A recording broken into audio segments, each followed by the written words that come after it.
आसंता 17 October रे Karanjia police पक्षरु mega रक्तदान शिविर आयोजित नहीं सूचना देले थाना अधिकारी।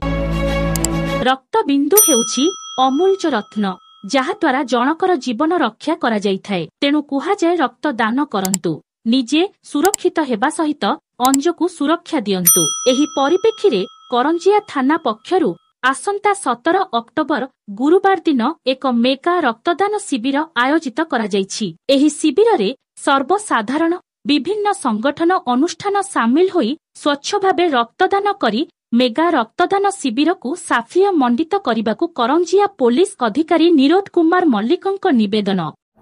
मो आईआईसी करंजिया पुलिस स्टेशन आसंता 17/10/2024 गुरुवार करंजिया थाना परिसर रे एक रक्तदान शिविर अनुष्ठित होगा जाउछि।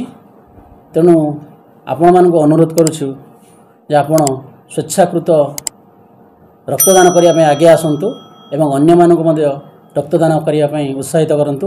कारण रक्तदान महदान एक महापुण्य, आपण मध्य ही पुण्य अर्जन करंतु। कारण रक्तदान महदान एक महापुण्य, आपण मध्य ही पुण्य अर्जन करंतु एवं एई रक्तदान शिविर को साफल्य मंडित करंतु। धन्यवाद, नमस्कार।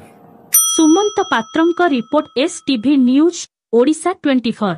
कौनसी प्रकार विज्ञापन पई आम सहित जोगाजोग करंतु। Mobile number 9853034594।